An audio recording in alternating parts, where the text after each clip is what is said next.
Principles of the theory of complexity. 1. Reflectivity. This principle involves the raising of the subject's awareness about its existence and others, who do not necessarily have to interact like the subject. It generates dissonant situations as a whole. It creates contradictions which can be overcome whenever understanding that not everything around has to be the same or proceed in the same way. 2. Thermodynamic. Contrary to what the classic theory states, Murillo quotes Prigogine and asserts that systems constantly interchange matter and energy within their environment through dissipative procedures, which is far from reaching on a straight-line basis a stable structure of stability without any transformation of energy. This generates a stable state of non-equilibrium called steady-state level, where the balance of entropy is null and the system keeps its stable structure without maximizing its entropic fall. In view of this situation, the system needs to adapt to its environment. Otherwise, it will produce an imbalance which will break the established order.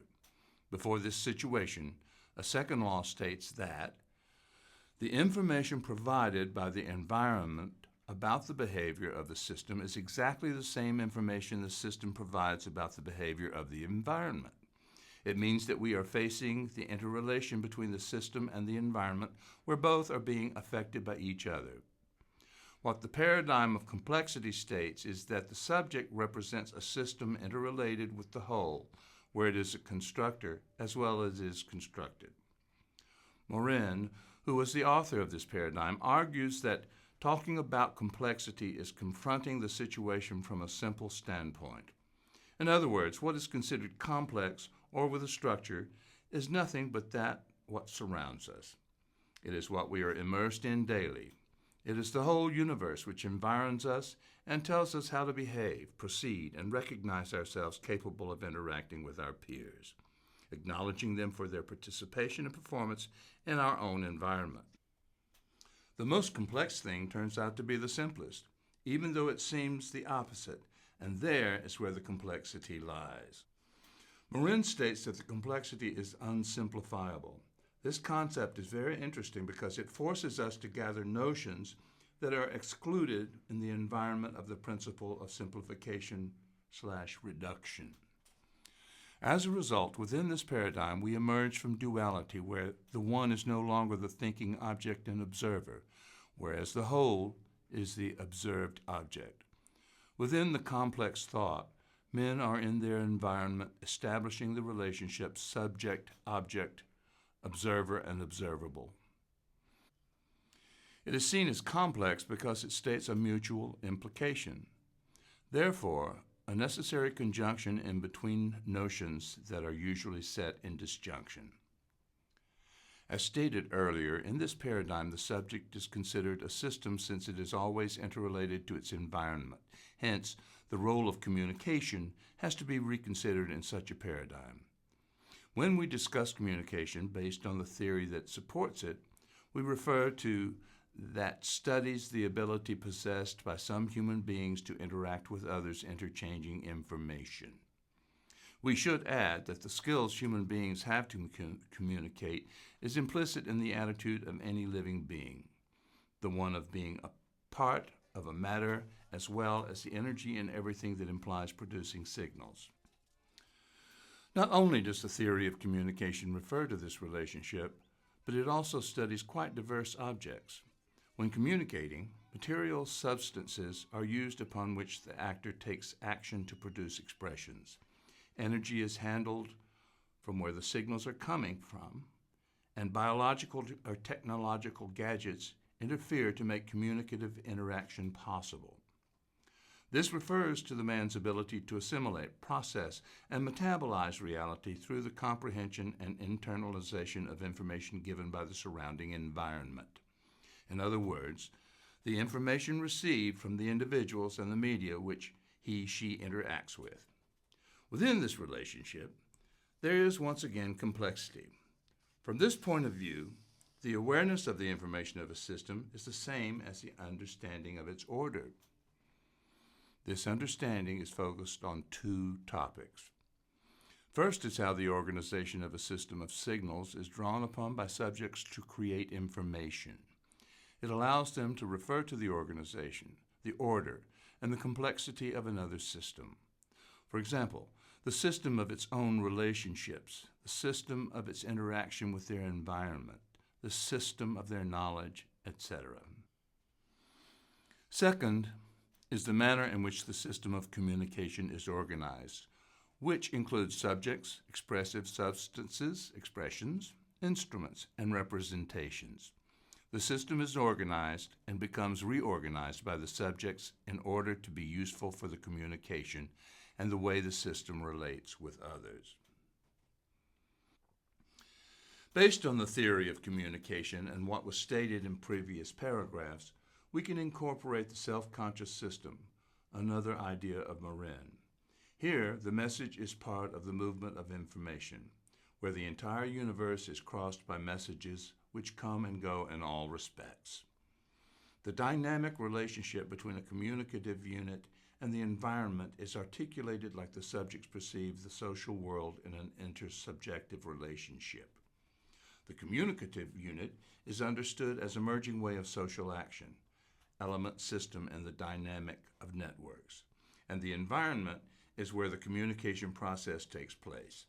This implies taking into consideration the diversity of social and cultural consequences generated by this relationship.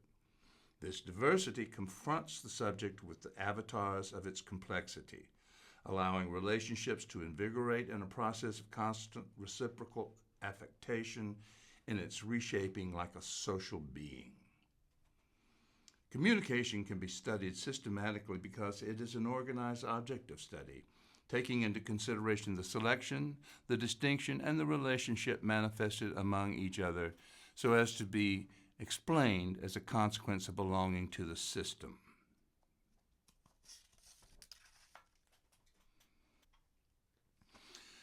Foremost, because it is impossible to analyze the human being with and in its environment from the interactions, interrelations with what surrounds it.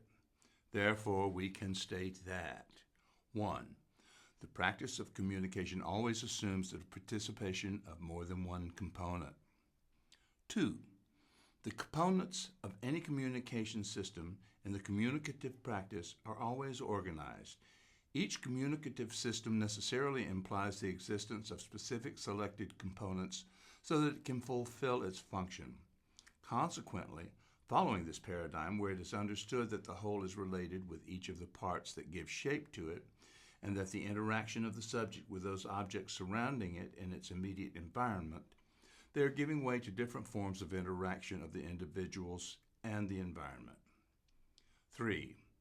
According to Marin, to be able to achieve a jointly construction of senses among equals from the symbolic circulation in this subject-object relationship, it is necessary for the simple and the negative complex to be present.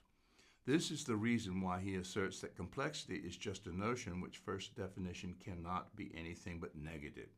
The complexity is what is not simple. But what is complex? Marin states that it is identified by 5 characteristics. 1. The necessity to associate the object to its environment. 2. The necessity to link the object to its observer. 3. The object is not mainly an object anymore if it is organized, and overall, if it is an organizer, living, social. It is a system, it is a machine. 4. The single element has been disintegrated. 5. The confrontation to the contradiction. Through these 5 statements, it is noticed that the complexity does not consist just on relating our human and social issues to a nature awareness, specifically to a biological one, but complexity also consists on relating this type of knowledge to our anthroposocial determinations. We must always understand that while we are the product of a biological evolution, the latter is at the same time a socio-cultural one. Simultaneously, Marin highlights the indissoluble existing relationship between the subject and the object, since they are a determined duality in behavior of individuals as social entities who constantly interact. In other words, as they are naturally gregarious entities in a system, he asserts that the complex thought must fulfill numerous conditions to be considered complex. It has to link the subject to its environment. It can't consider the object as one, but as a system of organization which presents the complex issues of an organization. The individual within a society is an element of the system, which is self-organized through the social representation and interactions among different individuals who conform the society.